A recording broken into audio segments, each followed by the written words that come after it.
Welcome to Founder Friday. We are so excited to have you with us again here in our May Founder Friday. We are coming to you post-fire, so it's been about 5 weeks since we had the incident at our headquarters, and we know there are a lot of folks who have had questions and have been looking for updates. So we're here with David for us to talk about. We're out in town, so sorry if you hear additional noises. We are in our downtown Dufur area, and so we'll be walking here in town as we have our live today, and David's going to be chatting about what's been going on at Azure since the fire. Well, it's been a ride trying to innovate quick enough to get things back up online. As far as it was our headquarters. It was our main office building for Azure here. We're standing in front of where we're at now. This is in downtown Dufur. This is the call center. We have a little space in here because a lot of our call reps are remote now and work from home. So we don't have as many as we used to in here. So we were able to squeeze our headquarters staff in down here. So until we figure something out as far as what we're going to do as far as rebuilding or something, we will be here for the foreseeable future. And it's good. It's all good. It's working out. It's not as far as that goes. That's one piece. Probably was the easiest piece as far as getting things resituated. There's still a lot of work to do to get everything back up, but I am proud to say that as of Wednesday, we have our liquid repackaging going again, and we'll go take a look at that in a moment here. But I do apologize because I was not able, from a software perspective, to get the items that we did not have packaged to show out of stock on the warehouse, on the website for the warehouse. So unfortunately, they kept showing in stock.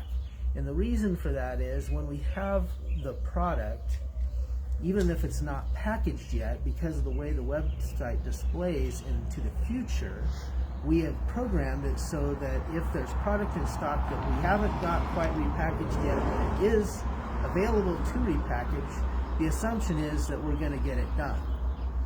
So the website, the way it's programmed, is it takes those into account as available. Well, we had some of the product, not some of it we didn't have, some of it all burned up, but a lot of it was still at the other warehouse. So we had that in stock, and it did not get burned up. So it's a fraction of what did get burned up, but it's still a fair amount of stuff, and it was showing in stock. So this may go on for just a little bit longer because we had a very, very empty pipeline. Every bottle of everything pretty much that was repackaged was sold. I think I saw 3 things on the shelf when I went to the warehouse on Wednesday. There were 3 poor items that we still had. Obviously not super popular ones apparently because it's been a little over a month. But so it's a very, very empty pipeline, empty shelves. So it'll take our poor crew just a little while to catch that up.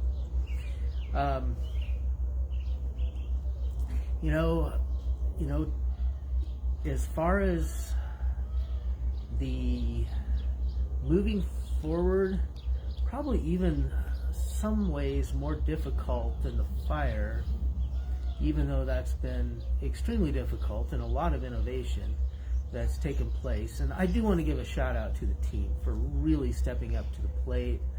Our maintenance team, some of the customer service team, and of course our production. They really stepped up to the plate to try to innovate as quickly as we possibly could. So probably more difficult even is the supply chain pieces that we're dealing with in markets. Truthfully, I've never seen anything quite like it. There is still a fair amount of of food available. It's not like we're in a major food shortage yet, but the prices of things, I know it's in some ways it's general inflation, but in some ways it's more than that, because we're seeing price changes like I've never seen in all the years that I've been doing Azure. And it's not us. We just have to operate on a cost plus basis to make it all work. But we're just getting hammered right now, and I apologize for this happening. I totally wish it wasn't happening. But I believe, it's kind of outside of our control. We're seeing things like ocean freight. I thought it would start coming back down by now, but it hasn't. Not at all. In fact, there's still upward pressure on ocean freight. We see on over-the-road freight, we're seeing a little bit of a flattening. It's not spiking as much as it was, but it is flattening at a much, much higher level than it was before. Probably almost double, if not double, close to that. So some of these things have really affected, and I really don't see an end in the immediate foreseeable future. This is not, it's not good news, but the good news is that we do have food, and we have food available, and it is still a lot better deal to buy in bulk, and that really helps. It really works. So, all right. Well, join us. We're going to head on down to take a walk through town. If a car comes by and it gets loud, we'll pause for a minute so that it can pass by and you can hear what we're saying. But anyway, so we have here at Azure, we have had the call center for almost 20 years now, since we first, long time. Like I say, most of our customer service reps now are remote. They work from home. But it's still, still a big part of Azure. Then on this block here with the call center, we also run the hardware store and the gas station.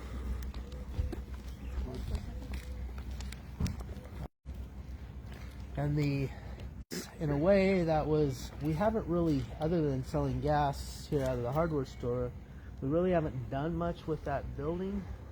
But it's now that our headquarters burned down, this is where we're moving our pour area, and I'll show you what we've got so far, at least, in a minute.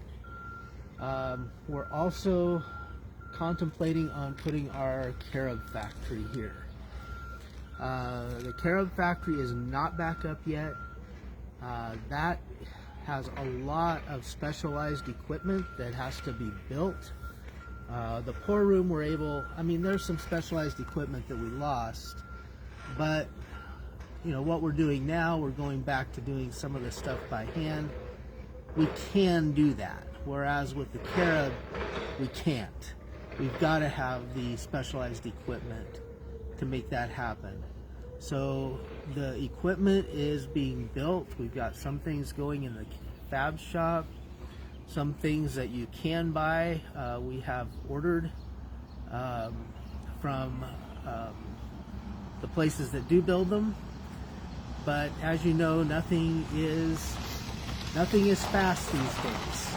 Everything takes some time. So my best estimate, as far as getting that back up, is we're going to try to be back up with the carob sometime in mid-July is kind of the goal. That may be a little ambitious. I was hoping to get the pour room up in 3 weeks. It took a little over 4, but it is, it is up. So we may be a little too ambitious on the carob manufacturing as well. But that, at least we're moving in the right direction on that. Well, what I know of us here is we aim high, so we try to do it quick, and truthfully, our guys work really hard at trying to make that happen. These guys, hey, they put together this thing. There was a lot more work here than obviously getting it up to specs to pass our food safety inspection, our kosher inspection, our organic inspection, all that stuff to be able to use the new facility. It wasn't exactly just it wasn't just like, hey, just throw it in. Doesn't quite doesn't work that way. Didn't quite work that way very well. So this is the back side of the gas station, and so we put our liquid repackaging in here for now. Once we're working right now on expanding our main warehouse in Morrow. Excavation is hopefully finishing this week. I was over there Wednesday, and it was just a few little edges and a pile of rock in the middle that needs to be moved still. Other than that, hopefully by next week the excavation will be done. Then we need to start working on, plumbing and concrete stuff. We are having a little delay with some of the building permitting. All that's going slower than I had hoped, but it is moving forward. So hopefully, once that gets done, we will move this pour operation with all the upgraded automation that's needed over to the main warehouse in Morrow. So this, in a way, is a little bit makeshift. This is for, it's probably going to be 9 months or a year before that's going to be ready. So this is our makeshift piece. Come on in. We're working on getting some of this stuff back up. There's a few things. We've got looks like there's honey being done. That's semi by hand. Our pump's all hooked up. So we're doing it like we did it a few years back, but it can be, it can be done. We do have a couple of pumps that just came in that need to get fixed. Here's the labeler did come in, so we do have a labeler now, so we can at least put the labels on straight. It's really hard to put labels on straight by hand on a gallon or quart jar. That's quite challenging. So that part so far pretty good, but we did. So at least we're partly there, and some of this stuff will be making its way, hopefully over to the warehouse in Morrow, and then there is some storage over here. So it's a little makeshift, but put it together in less than a month. At least we're back into production. Like I say, it's going to take a little while to fill the pipeline again, because it's pretty good. But we'll get there. We'll get there. Perfect.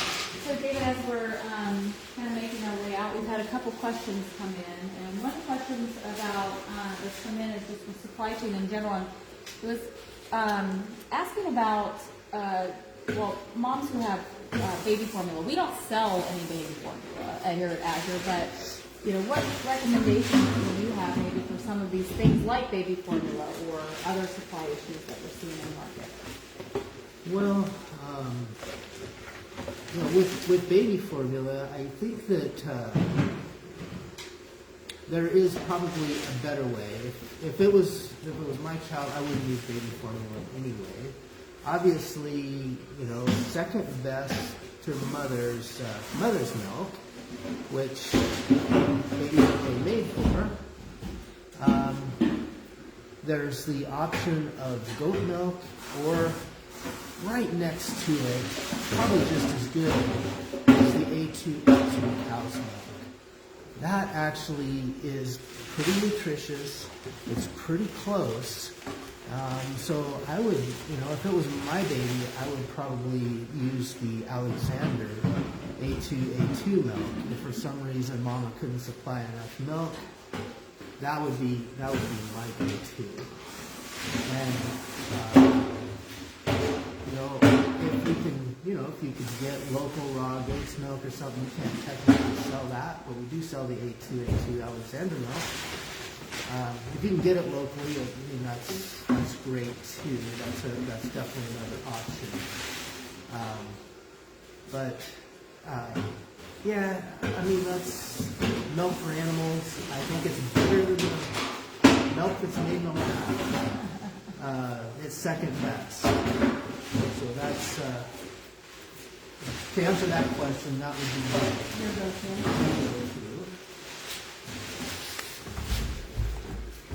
All right, well, we'll hop us out of here. Thank you, everyone. You're welcome.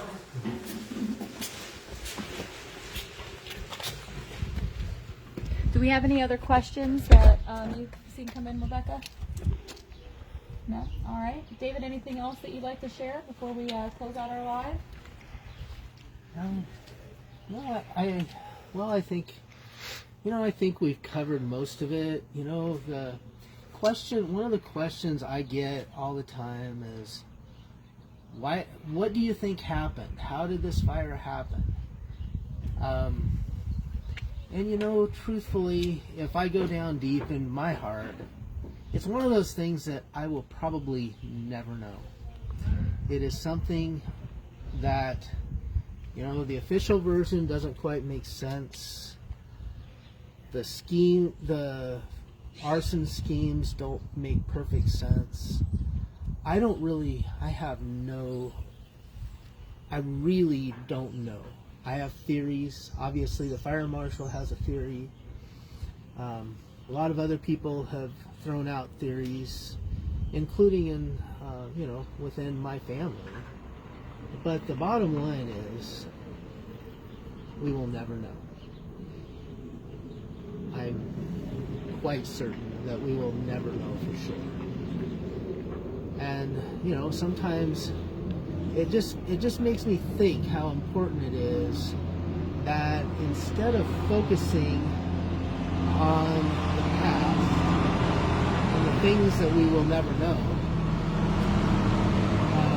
how much more important it is to focus on beginning to do the right thing. We want to do it right. We want to be able to refocus, get the pour room going, get the candy factory or carob factory back up, get these things done. Don't let it control us. We want to take control of the future, not let this circumstances control us. And I think it's one of those things in our lives, sometimes the things that are outside of our control, it's best that we just focus on what we can control and what we can do and how we can move forward from here. So that's what I'm focusing on. I'll never know, probably, how this was caused, why. We're going to do everything we can to prevent something like this from happening in the future. But even everything we can may not be perfect. We do have to understand that there is a lot of things that are sometimes out of our control, and this definitely was one of those things. The other thing I want to say is thank you to all of you customers that gave us well wishes. I got, hundreds of notes, cards, emails, texts saying, hey, we're standing with you, we're praying for you. I just want to say thank you to all of you who sent support. It's very important. It's an important aspect to know that those prayers are happening, that support is there, and I just want to say thank you for your support. I really appreciate it, and it'll make it go that much better getting everything good. So thank you. Wonderful. Great being at Azure and being with the Stelzer family and with David. I have to share just from a personal standpoint, even though I'm not Founder Friday person, but I just want to share with you that this inspiration, what you hear, is so genuine, and I just want to thank you, David, for being an inspiration to us, because as a team, we see you and we look to you for that support and the faith of this family and the good attitude and we're just going to make it through and we're going to move forward, and what happens has happened, and we're not going to let that get us down. That is so inspirational even to us as your team. So I just want to tell you how much we appreciate that, because your leadership is extremely inspirational to us. So I'm not going to cry. And as customers, we just want to thank you again, like David said, for supporting us. If you have Founder Friday topics that you are interested in us covering in the future and hearing from David on, I just want to remind you, if you want to email our customer service team at info@azurestandard.com, put in the subject line Founder Friday topic, the team will add that to our list of potential topics to cover in one of our future Founder Fridays. Thank you very much. All right. Thank you, and make it a great day.